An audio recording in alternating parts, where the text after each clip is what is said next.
नमस्कार बच्चों, हिंदी कक्षा में आप सभी का मैं आपकी हिंदी की अध्यापिका सोनाली आप सभी का स्वागत करती हूँ। बच्चों, आज की कक्षा में पर्यायवाची शब्द के विषय में पढ़ेंगे और जानेंगे कि आखिर पर्यायवाची शब्द क्या है। बच्चों, आप आम भाषा में यानी कि आप अपनी दिनचर्या में अलग अलग शब्दों का इस्तेमाल करते हो, ठीक है। हर एक शब्द का कोई ना कोई एक अर्थ होता है। पर्यायवाची शब्द समान अर्थ बताने वाले शब्द होते हैं, यानी कि समान अर्थ बताने वाले शब्दों को पर्यायवाची शब्द कहते हैं, यानी कि अंग्रेजी में सेम मीनिंग बताने वाले शब्द सिनोनिम्स, हिंदी में उनको पर्यायवाची शब्द कहते हैं। जैसे कि माँ को माता भी कहते हैं, ठीक है। इसी प्रकार से आगे बढ़ और जानते हैं कि ऐसे कौन कौन से शब्द हैं जिनका अर्थ एक ही है, जिनका अर्थ समान है। जैसे कि आग, अग्नि, अनल। बच्चों, जब हिंदी और अंग्रेजी भाषा का आविष्कार नहीं हुआ था, तब संस्कृत, पाली, प्राकृत जैसी भाषाओं का इस्तेमाल किया जाता था, ठीक है। पौराणिक समय में यानी कि पुराने समय में संस्कृत, पाली, प्राकृत आदि शब्दों का इस्तेमाल, आदि भाषाओं का इस्तेमाल किया जाता था। तो आज के समय में भी उन शब्दों का इस्तेमाल होता है।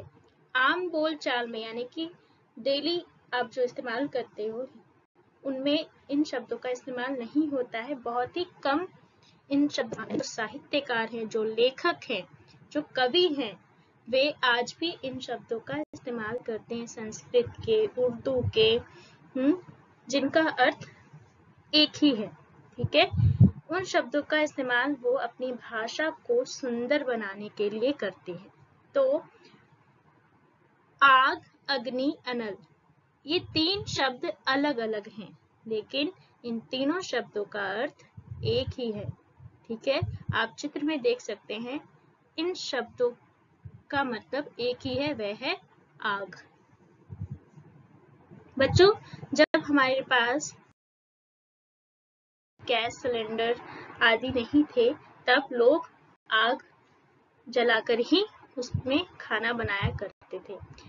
चलिए हम कुछ उदाहरण देख लेते हैं, इन शब्दों का इस्तेमाल किस प्रकार से हम दिनचर्या में करते हैं। एक उदाहरण, रोहन के घर में कल अचानक आग लग गई, ठीक है।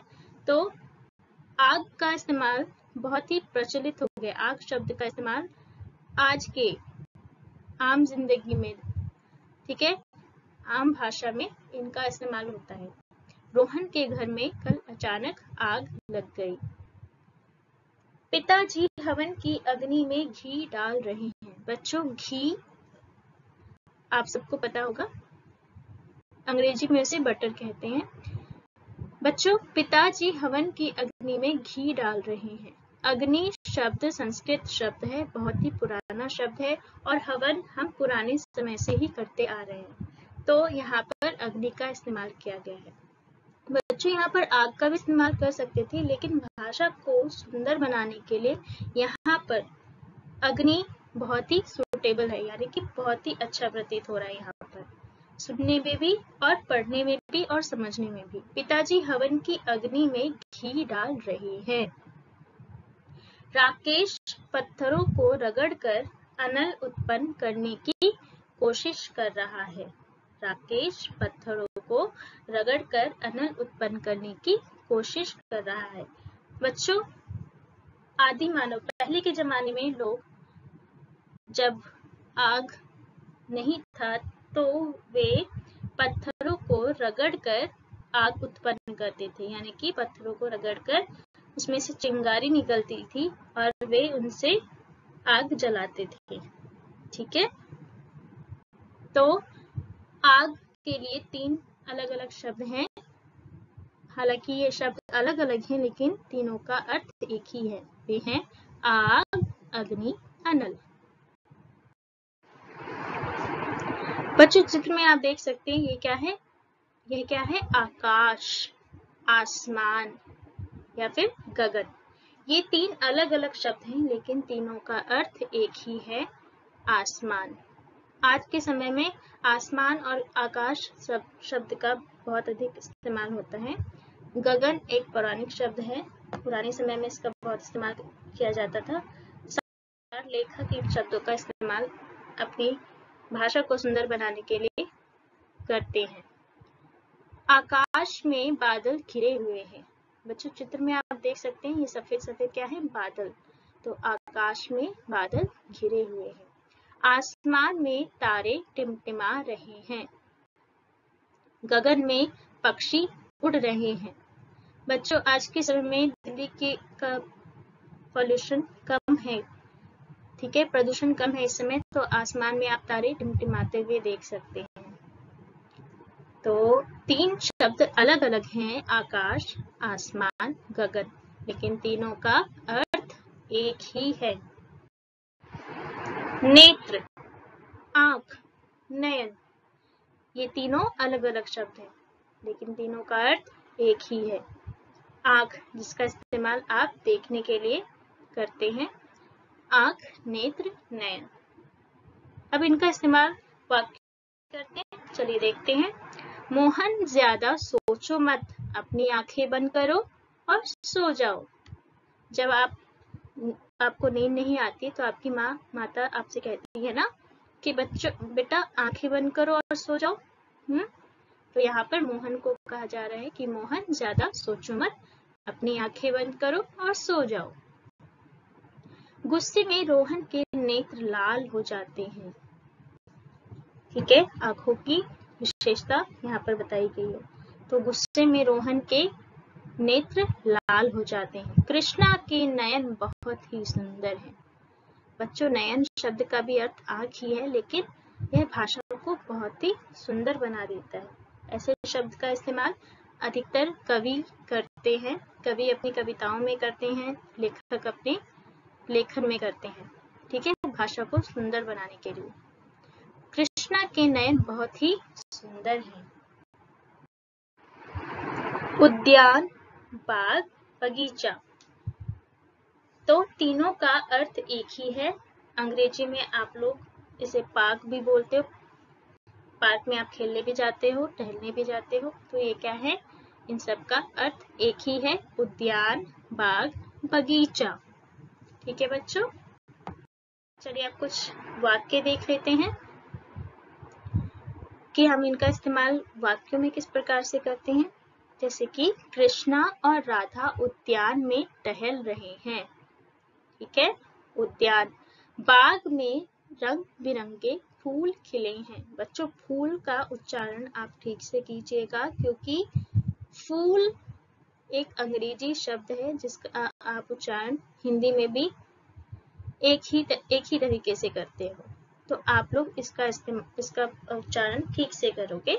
बाग में रंग बिरंगे फूल खिले हैं। अंग्रेजी के फूल का अर्थ होता है मूर्ख,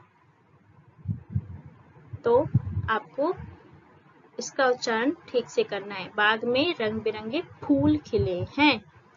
यह आम का बगीचा है।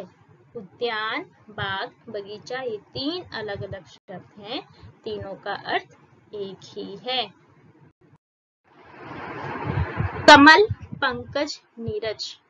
बच्चों अगर आपने ध्यान से अपने आसपास देखा होगा तो आपके परिवार में भी किसी न किसी एक सदस्य का नाम कमल, पंकज या नीरज अवश्य होगा, या आपके पड़ोस में कोई ना कोई ऐसे व्यक्ति होंगे जिनका नाम कमल, पंकज या नीरज अवश्य होगा।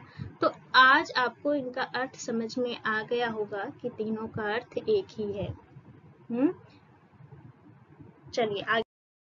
मुझे पंकज का फूल बहुत पसंद है।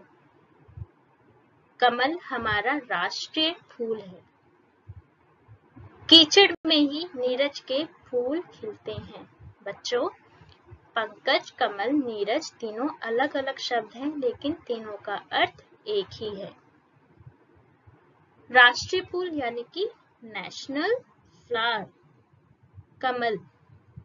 ठीक है, आज के समय में कमल शब्द का प्रयोग बहुत ज्यादा करते हैं, तो पंकज और नीरज शब्दों का प्रयोग बहुत ही कम किया जाता है, लेकिन पुराने समय में इन शब्दों का इस्तेमाल बहुत अधिक किया जाता था।